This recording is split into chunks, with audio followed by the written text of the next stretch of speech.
They built where it was easy. He built where nothing could move. In Iron Hollow, no one questioned the valley, because no one had to. The creek ran steady. The ground was flat. The space was already cleared, and most importantly, everyone else had already built there.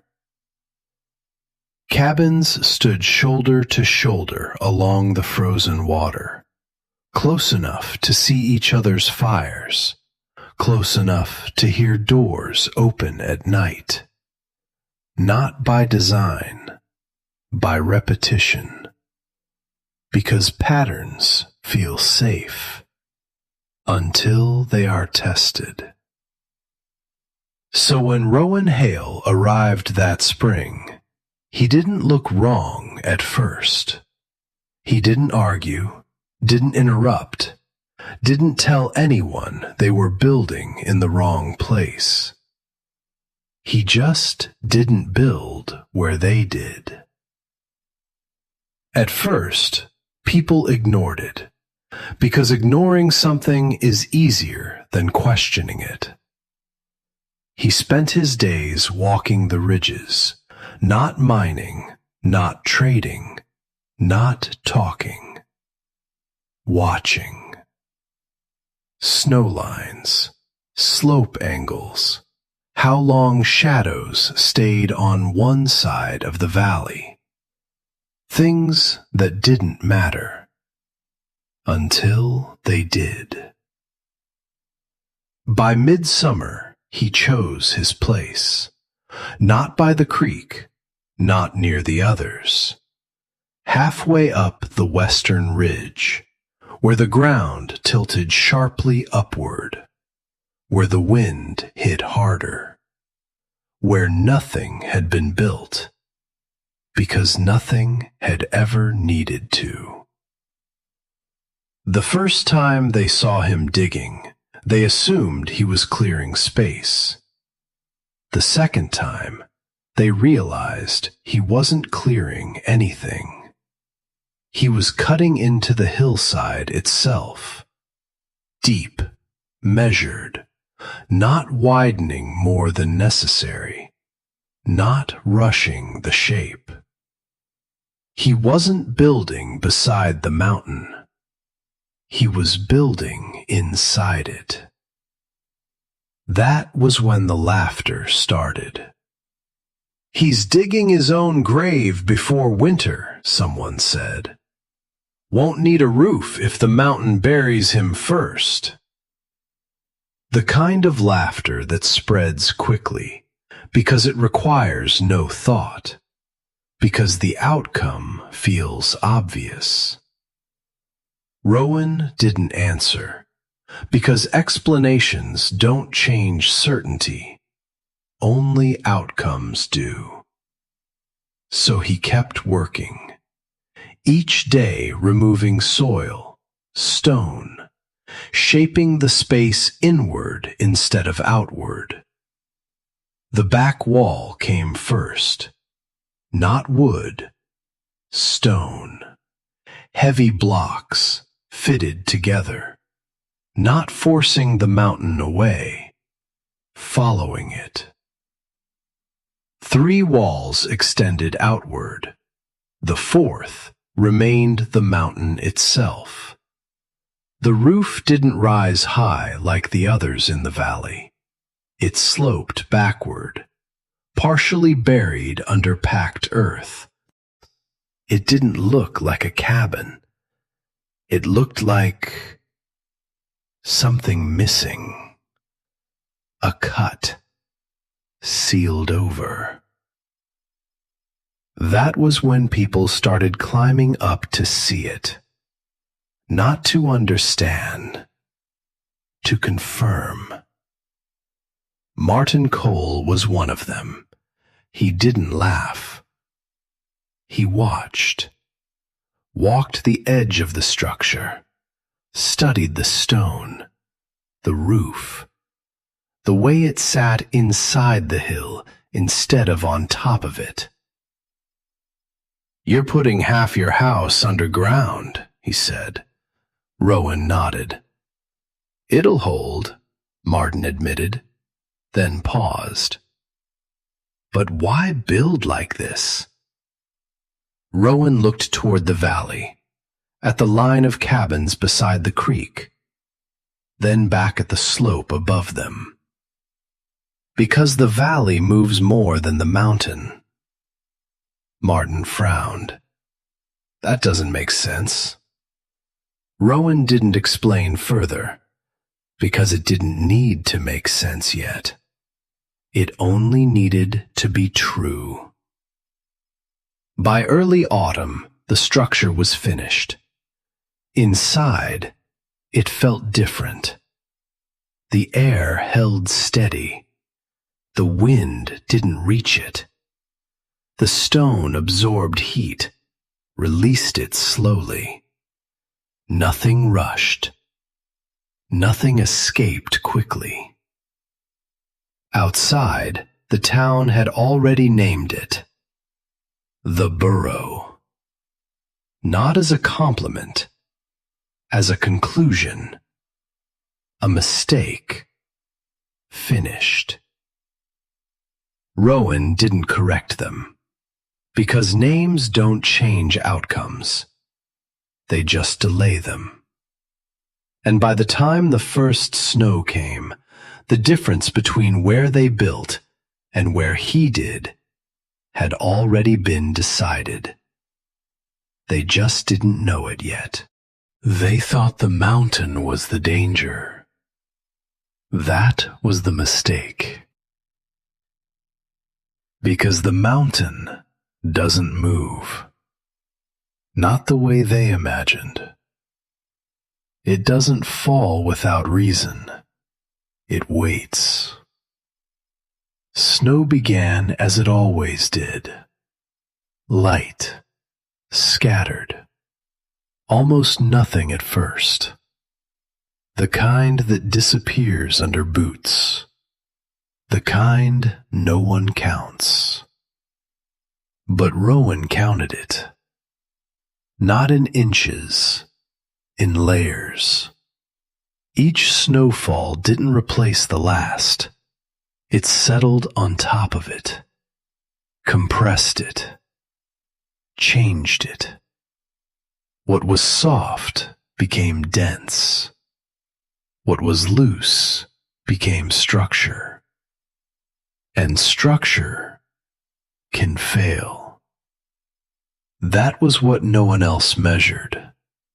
They looked at the surface, at what they could see. Rowan looked beneath it. How it held, how it shifted, how long it stayed unchanged before becoming something else. By late autumn, the snow didn't melt anymore. It stayed. And every new fall added weight. Not evenly, never evenly. Wind carried it, pushed it, stacked it higher in some places, left others thin, creating tension. The valley collected it differently. Flat ground, open space, snow spread out, thin, wide, stable. That's why they built there, because nothing looked dangerous, because nothing moved. But Rowan watched the slopes above them, where the snow didn't spread, it gathered, thick, layered, heavy. And every layer sat on something different. Ice, packed snow, loose crystals, surfaces that didn't bind, that didn't hold each other, that only waited for pressure. He walked those slopes before the first deep freeze, pressed his boot into the snow, listened, not to sound, to resistance, where it held, where it shifted, where it gave way just slightly. Those points mattered, because failure doesn't begin at the surface, it begins below it. And when it starts, it doesn't stay where it begins. It travels downward, faster with every foot, carrying everything above it. That was what they didn't understand. They thought the valley was separate from the mountain, that what happened above stayed above. But gravity doesn't recognize boundaries, and neither does weight. Rowan stood above the settlement one evening, snow falling steadily, wind pushing it sideways across the ridge at the cabins. Then, back at the slope above them, the line between the two wasn't as clear as they believed, because everything on that mountain eventually moves down, slowly at first, then all at once. That was the pattern. Not random, delayed, which made it more dangerous, because by the time it happens, it's already been decided. And no one in the valley was measuring that. They were watching the sky when they should have been watching the ground above them. Rowan didn't try to stop it. He didn't try to predict the exact moment, because timing doesn't matter when the outcome is certain. He only needed one thing: to not be where it would pass. That was all survival required. Not strength, not speed. Position. And by the time the snow reached its weight, that position was already set. Once he understood the pattern, the rest wasn't construction. It was alignment. Rowan didn't build to resist the mountain. He built to agree with it. The back wall stayed stone, not for strength, for continuity. Because stone doesn't argue with pressure. It distributes it. Each block placed against the earth behind it, not forcing space, filling it. No gaps, no hollow sections, no empty air where force could collect. Because empty space invites movement, and movement is where failure begins. The roof came next, and that was where he broke from everything they knew. The others built steep roofs to shed snow, to push it away. Rowan did the opposite. He lowered it, flattened the angle, then packed earth over it. Not to remove the snow, to hold it. Because snow that stays becomes weight, and weight, when stable, becomes protection. A moving load destroys, a settled load shields. That was the difference. He wasn't trying to keep the mountain off his roof. He was making the roof part of the mountain. So when pressure built above, it wouldn't hit a boundary. It would continue, flowing over instead of breaking through. The front wall remained wood, but thicker, lower, set back from the slope. The entrance recessed, not exposed to direct force, not facing the fall line. Because direction matters more than strength. Anything facing the wrong direction eventually fails. Inside, the space stayed compact, not narrow, but contained. Because large volume loses control, small volume holds it. He placed the stove against the stone, letting heat move into it, stored, then returned slowly. Not wasted, not rushed out through walls. Held. Every part of the structure followed the same rule. No sudden edges, no sharp resistance, no clear line for force to strike. Everything angled, blended, continuous. From above, the cabin disappeared. Snow settled over it. Earth held it. The shape broke apart, merged with the slope. That was intentional, because anything visible is something force can find. Anything exposed is something it can act on. So he removed exposure, not by hiding, by integrating. The last thing he finished was nothing visible. Drainage. Small channels cut along the sides, directing melt, preventing buildup. Because water changes structure, and changed structure fails differently.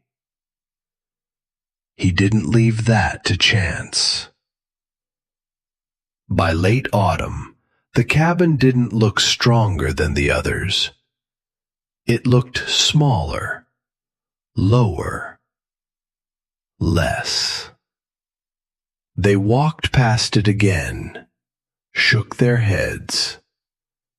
All that work just to bury it, someone said. It'll be the first thing crushed when the snow comes down. Rowan didn't answer, because they were still thinking in terms of impact. He was building for continuity. They expected force to strike. He removed the place for it to land. That was the difference. And by the time the snow reached its depth, his cabin wasn't something the mountain would hit. It was something the mountain would move over. And anything the mountain moves over, it leaves behind. The storm didn't arrive as a moment. It accumulated. Day after day, the snow didn't stop, didn't melt, didn't reset. It stayed. And everything above the valley grew heavier. At first, nothing seemed wrong. The town continued as it always had. Fires lit, doors opened, paths walked.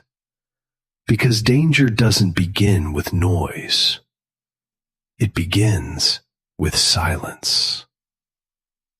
The snowpack deepened, layer over layer, each one different from the last. Some soft, some hardened, some barely holding together. And between them, weakness. No one in the valley saw it, because nothing on the surface had changed, but above them, everything had. Rowan stood on the ridge that morning, wind cutting across the slope, carrying loose snow into the air. He didn't look at the sky. He looked at the line where the snow bent. Subtle, almost nothing, but wrong. The surface had shifted, just enough to show what was happening beneath. Pressure had reached its limit, and once that happens, it doesn't reverse. It releases. He turned immediately, moved down toward his cabin, not running. Running doesn't change what's coming. Inside, everything remained still, the air steady, the structure unchanged. But outside, the mountain had already decided. It started with a sound, not loud, deep. A crack somewhere above the ridge, followed by another. Then, silence. That silence lasted longer than it should have, because when something breaks at that scale, there is always a pause. And then, movement. The slope above the valley shifted, not visibly at first, then all at once. The entire face of the mountain gave way. Snow, ice, compressed layers, breaking loose from each other, becoming something else. Not falling, flowing. Faster with every second, heavier with every foot, carrying everything beneath it. Trees snapped, ground disappeared. Air itself pushed forward, ahead of the mass. The valley didn't react in time. There was no time. The cabins stood where they had always stood, until the snow reached them. Then they weren't cabins anymore, just resistance. And resistance breaks. Walls collapsed inward. Walls collapsed inward. Roofs crushed downward. Structures torn from the ground. Not one by one. All at once. Because when force is that large, nothing stands against it, except what it cannot strike. Rowan's cabin didn't move, not because it was stronger, because it wasn't in the path. The snow came down the slope, spread across the valley, then passed, over him, not into him. The weight above his roof settled, pressed, then held. No sudden impact, no collapse, just pressure distributed. Inside, the air remained unchanged. The walls didn't shift. The roof didn't crack, because there was nothing to break. Above him, the mountain had moved. And then it stopped. Not gradually, completely. Silence returned, but not the same silence as before. This one had removed something. Rowan waited, Not because he didn't know, because there was nothing left to do until it finished.